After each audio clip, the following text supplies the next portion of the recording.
અમરેલીના ખાંભામાં ફરી એક વખત સિંહ ગામમાં ઘૂસી ગયા. સીસીટીવીમાં દેખાતા દ્રશ્યો અમરેલીના ખાંભા પંથકના છે, જ્યાં એક સાથે 4 જેટલા સિંહ શિકારની શોધમાં નીકળ્યા. ખાંભા તાલુકાના રબારિકા ગામમાં મોડી રાત્રે એક સાથે 4 જેટલા સિંહ ઘૂસી આવ્યા હતા. ગામમાં લાગેલા સીસીટીવી કેમેરામાં એક સાથે 4 સિંહની લટાર કેદ થઈ હતી. સિંહો ગામની સુમસામ શેરીઓમાં શિકારની શોધમાં ફરી રહ્યા છે. મોડી રાત્રે આવેલા ગામમાં સિંહ ધસી આવતા તેઓ પશુઓનું મારણ કરવાનો પ્રયાસ કર્યો હતો, પરંતુ જીઆરડી જવાનો પશુઓના રક્ષણ માટે વારે આવ્યા હતા. પશુઓનો શિકાર કરવા આવેલા 4 સિંહને જીઆરડી જવાનોએ દૂર ખસેડ્યા. જોકે સિંહ જાણે કે ગામમાં જે ડેરો લગાવ્યો હોય એમ રેતીના ઢગલામાં આરામ ફરમાવ્યો. રેતીના ઢગલામાં બેસી ગયેલા સિંહ અને જીઆરડી જવાનનો વિડીયો પણ વાયરલ થયો. વિડીયોમાં પણ સ્પષ્ટ રીતે જોઈ શકાય છે કે જીઆરડી જવાનો સિંહને ગામમાંથી દૂર કરવાના પ્રયાસ કરી રહ્યા છે, જેથી તેઓ અહીંના સ્થાનિકોના પશુઓનો શિકાર ન કરે. આ તરફ ગામમાં વારંવાર સિંહ ચડી આવવાની ઘટનાને લઈને ગામ લોકોમાં પણ ભયનો માહોલ ફેલાયો છે. સ્થાનિકોનું કહેવું છે કે ગામમાં સિંહ ચડી આવતા તેઓ તેમના માલઢોરનો શિકાર કરે છે, જેથી તેમને આર્થિક નુકસાની વેઠવાનો વારો આવે છે. સ્થાનિકો વન વિભાગ પાસે યોગ્ય પગલાં લેવા માંગ કરી રહ્યા છે. દ્વારકાના ભાણવડના વિરાટ નાકા પાસે દુકાન પર થયેલી મારામારીનો બનાવ સીસીટીવીમાં કેદ થયો. એક નોનવેજની દુકાનમાં મારામારી થઈ હતી, જેમાં દુકાનમાં જમવા બેઠેલા યુવક સાથે 2 શખ્સો બોલાચાલી કરતા મામલો બીચક્યો હતો. દિલીપ વાઘેલા અને જયદીપ વાઘેલા નામના 2 શખ્સોએ યુવક પર હુમલો કર્યાનો આરોપ છે, જેમાં એક વ્યક્તિ પર આ બંને શખ્સો તૂટી પડતા તેને ગંભીર ઇજાઓ પહોંચી. મારામારીની સમગ્ર ઘટના સીસીટીવી કેમેરામાં કેદ થઈ. ભાણવડ પોલીસે બંને શખ્સો વિરુદ્ધ ગુનો નોંધી આગળની તપાસ હાથ ધરી. સુરેન્દ્રનગરના થાન મેળવામાં ઠગાઈ મામલે આયોજકો સામે કડક કાર્યવાહી કરવામાં આવી છે. સુરેન્દ્રનગરના થાનના તરણેતર ખાતે ઇનામી ડ્રોની લાલચ આપી આયોજકો દ્વારા કરેલી છેતરપિંડી મામલે 6 આયોજકો સામે વોરંટ ઇસ્યુ કરવામાં આવ્યા. સમગ્ર છેતરપિંડી મામલે એજન્ટ દ્વારા ડેપ્યુટી કલેક્ટરને રજૂઆત કરવામાં આવી, જેમાં 7 શખ્સો સામે 3 કરોડથી વધુની ફરિયાદ કરાઈ હોવાનો આરોપ લગાવવામાં આવ્યો. મહત્વનું છે કે થાનના તરણેતર ખાતે શ્રી કૃષ્ણ ગૌરવશાળા અને અનસોયા આશ્રમ અમરાપરના લાભાર્થે ડ્રોનું આયોજન કરાયું, જેના માટે ટિકિટોનું પણ વેચાણ કરવામાં આવ્યું. પરંતુ આયોજકો દ્વારા અચાનક ડ્રો રદ કરી દેવામાં આવતા ગ્રાહકોમાં ભારે રોષ ફેલાયો હતો. આયોજકો ડ્રો મારફતે લોકોને મોટી ઇનામી રકમની લાલચ આપી હતી, પરંતુ ડ્રો રદ કરી અચાનક આયોજકો ત્યાંથી ફરાર થઈ ગયા હતા અને પોતાનો મોબાઈલ બંધ કરી દેતા ગ્રાહકોએ હોબાળો મચાવ્યો. ભારે હોબાળો થતા જ પોલીસ કાફલો પણ ત્યાં દોડી આવ્યો અને મામલો થાળે પાડ્યો. પરંતુ હવે મંદિરના મહંત પોતે જ ફરિયાદ બની આયોજકો સામે ઠગાઈનો ગુનો નોંધાવ્યો છે, ત્યારે ડેપ્યુટી કલેક્ટરે આયોજકો સામે વોરંટ ઇસ્યુ કરતા પોલીસે કાર્યવાહી શરૂ કરી છે. પોલીસે ડ્રો માટેની ટિકિટો સહિતનો મુદ્દામાલ જપ્ત કર્યો છે, ત્યારે હવે સમગ્ર કેસમાં ફસાયેલા આયોજકોને પોલીસે શોધખોળ શરૂ કરી છે. ગોપાલ ઇટાલિયા પર જૂતું ફેંકવા મામલે નવો વળાંક આવ્યો. વિસાવદરના આપ ધારાસભ્ય ગોપાલ ઇટાલિયા પર જૂતું ફેંકવાની ઘટનાને લઈને રાજકીય માહોલ ગરમાયો છે, ત્યારે સમગ્ર મામલે વધુ એક નવો વળાંક આવ્યો. ગોપાલ ઇટાલિયા પર જૂતું ફેંકનાર સમીર મીરે આપ નેતા પિયુષ પરમાર પર ગંભીર આરોપ લગાવ્યા છે.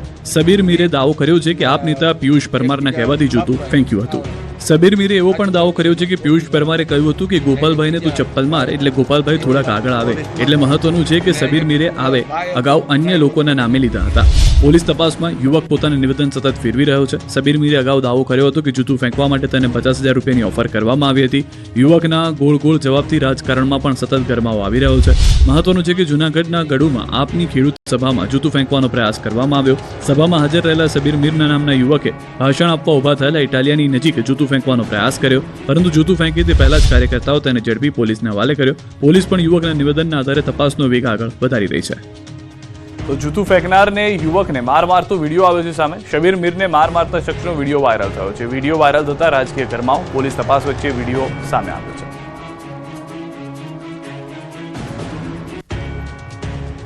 અમદાવાદ કોર્પોરેશન દ્વારા શહેરમાં દબાણ હટાવો ઝુંબેશ શરૂ કરવામાં આવી. અમદાવાદ મ્યુનિસિપલ કોર્પોરેશનના એસ્ટેટ વિભાગ દ્વારા છેલ્લા કેટલાક સમયથી શહેરમાં થતા ટ્રાફિકની સમસ્યાનું નિરાકરણ લાવવા માટે દબાણો દૂર કરવા માટે સઘન કાર્યવાહી હાથ ધરવામાં આવી રહી છે.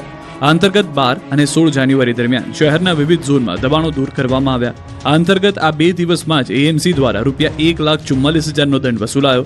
આ કામગીરી દરમિયાન કુલ 141 લારી ગલ્લા, 40 દૂર કરાયેલા શેડ, 239 તાડપત્રી, 1173 દૂર કરાયેલ અન્ય પરચુરણ માલ સામાનની સંખ્યા, 396 જાહેર રસ્તા પર જાહેરાતના બોર્ડ, 221 લોક કરેલા વાહનો, 3 ગેરકાયદેસર પાર્ક થયેલ વાહનો અને ટોઈંગ કરેલ વાહનો, 253 દંડ કરેલા વાહનોનો સમાવેશ થાય છે. અમદાવાદ મ્યુનિસિપલ કોર્પોરેશનમાં એસ્ટેટ વિભાગ દ્વારા શહેરના તમામ મિલકત માલિકો, દુકાનદારો અને વાહન ચાલકોને જાહેર માર્ગો અને હાઈવે પર કોઈપણ પ્રકારનું દબાણ નિર્માણ ન કરવા સૂચના આપવામાં આવી છે. શહેરના પશ્ચિમ ઝોનમાં સ્ટેડિયમ 4 રસ્તા, સ્વસ્તિક 4 રસ્તા, પંચવટી 5 રસ્તા, Parimal garden underpass, Sardar Patel statue પાસે, નારણપુરા 4 રસ્તા, અંકુર 4 રસ્તા, શાસ્ત્રીનગર વિસ્તારમાં દબાણો હટાવવાની કામગીરી થઈ હતી. જ્યારે ઉત્તર પશ્ચિમ ઝોનમાં ડમરૂ સર્કલ ઘાટલોડિયાથી ચાણક્યપુરી રોડ થઈ ગુજરાત હાઈકોર્ટ કોમ્પ્લેક્સ સુધીનો રસ્તો તેમજ ટન્ના પાર્કથી પ્રભાત ચોક સહિતના વિસ્તારમાં દબાણો દૂર કરાયા હતા. હવામાન વિભાગની આગાહી પ્રમાણે રાજ્યમાં ઠંડીનું જોર ઘટશે. હાલ રાજ્યમાં કાતિલ ઠંડીનો ચમકારો અનુભવાઈ રહ્યો છે, પરંતુ આગામી 2 દિવસ બાદ રાજ્યમાં ઠંડીનું જોર ઘટી શકે છે. હવામાન વિભાગના અનુમાન પ્રમાણે 2 દિવસ બાદ તાપમાનમાં 2 થી 4 ડિગ્રી સુધીનો વધારો થઈ શકે છે. સાથે જ રાજ્યમાં અપર ઇન્ડ્યુસના કારણે વાદળછાયું વાતાવરણની શક્યતા રહેશે. જોકે હાલ માવઠાની કોઈ શક્યતા ન હોવાનું અનુમાન હવામાન વિભાગ લગાવી રહ્યું છે. આ તરફ હાલ ઠંડીના પારાની વાત કરીએ તો ઉત્તર ગુજરાતમાં સામાન્યથી વધુ તાપમાન નોંધાયું છે, તો 12 ડિગ્રી સાથે અમરેલી સૌથી ઠંડુગાર શહેર રહ્યું. તો ગાંધીનગરમાં 12.8 ડિગ્રી તાપમાન નોંધાયું. અમદાવાદમાં ઠંડીનો પારો 14.8 ડિગ્રી નોંધાયો. આ તરફ હવામાન નિષ્ણાત અંબાલાલ પટેલે પશ્ચિમી સૌરાષ્ટ્રના વાતાવરણમાં પલટો આવવાની આગાહી કરી છે. કચ્છ, બનાસકાંઠાના વાતાવરણમાં પણ પલટો જોવા મળી શકે છે. રાજસ્થાનના ભાગો અને ઉત્તર ભારતના ભાગમાં હિમવર્ષા થવાની શક્યતા અંબાલાલ પટેલે દર્શાવી છે. તો એમજીઓ અને લા નીનોની અસર સમુદ્રમાં પેરામીટરોની સક્રિયતા જોવા મળશે. રાજ્યમાં પડી રહેલી ઠંડીના કારણે સુરતમાં વહેલી સવારે ગાઢ ધુમ્મસ જોવા મળ્યું. સુરત સહિત દક્ષિણ ગુજરાતમાં વહેલી સવારે ગાઢ ધુમ્મસની ચાદર છવાયેલી જોવા મળી. ગાઢ ધુમ્મસના કારણે ઝીરો વિઝિબિલિટી છવાઈ હતી, જેના કારણે વાહન ચાલકોને પારાવાર મુશ્કેલી વેઠવી પડી. હાઈવે પર ધુમ્મસની ચાદર છવાતા વાહન ચાલકો હેડલાઇટ ચાલુ રાખવા મજબૂર બન્યા. તો આ તરફ ગાઢ ધુમ્મસના કારણે ખેડૂતોની ચિંતામાં વધારો થયો. સુરત સહિત દક્ષિણ ગુજરાતમાં વહેલી સવારે પડેલી ધુમ્મસના કારણે કેરી સહિતના પાકને ભારે નુકસાન થવાની ભીતિ સેવાઈ રહી છે.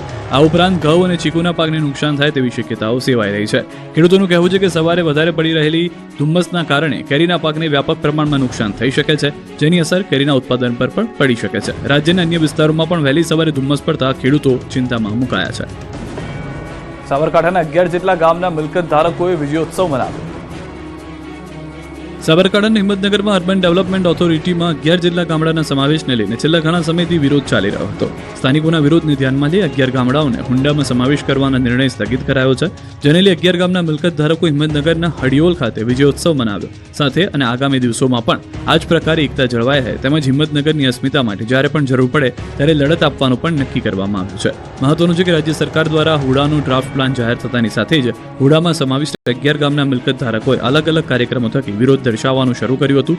108 દિવસ સુધી અલગ અલગ કાર્યક્રમો થકી વિરોધ દર્શાવ્યો હતો. બાદમાં રાજ્ય સરકારના પ્રતિનિધિઓ અને હુંડા સંકલન સમિતિના સભ્યો સાથે ગાંધીનગર સચિવાલય ખાતે બેઠક યોજાઈ હતી અને આ બેઠકમાં હુડા સ્થગિત કરવાનો નિર્ણય કરવામાં આવ્યો હતો. જેને લઈને આજે 11 ગામના મિલકત ધારકોએ એકઠા થઈ વિજયોત્સવ મનાવ્યો. આંદોલન દરમિયાન રાજકીય, સહકારી તેમજ સામાજિક જે પણ આગેવાનો સમર્થન જાહેર કર્યું હતું તેઓને પણ આવી વિજયોત્સવમાં આમંત્રિત કરવામાં આવ્યા હતા. બનાસકાંઠા રાજપૂત જાગીરદાર સમાજનું નવું બંધારણ ઘડાયું. ઠાકોર સમાજ બાદ રાજપૂત જાગીરદાર સમાજે પણ નવા બંધારણની રચના કરી છે. ઓગઢના વડા ગામે રાજપૂત જાગીરદાર સમાજનું મહાસંમેલન યોજાયું, જેમાં અલગ અલગ 7 વિભાગ માટે 15 જેટલા મુદ્દાઓ સાથે સમાજના નવા બંધારણની રચના કરવામાં આવી છે. સમાજમાં ચાલતા કુરિવાજો અને લગ્ન મરણ પ્રસંગમાં થતા ખોટા ખર્ચા અટકાવવા સહિતના મુદ્દાઓ પર નવા બંધારણમાં ભાર મુકાયો છે. દેવદરબાર જાગીર મઠના મહંત બળદેવનાથ બાપુની આગેવાની હેઠળ આ મહાસંમેલન યોજાયું, જેમાં સમાજના સામાજિક અને રાજકીય આગેવાનો સહિત હજારોની સંખ્યામાં લોકો ઉમટી પડ્યા. બંધારણ મુજબ દીકરા દીકરીની સગાઈમાં એક દાગીનો, સગાઈની સાડી, શ્રીફળ અને ₹2100ની પહેરામણી લેવા આપવા નક્કી કરાયા. સગાઈમાં મર્યાદિત સંખ્યામાં જ જવાનું રહેશે.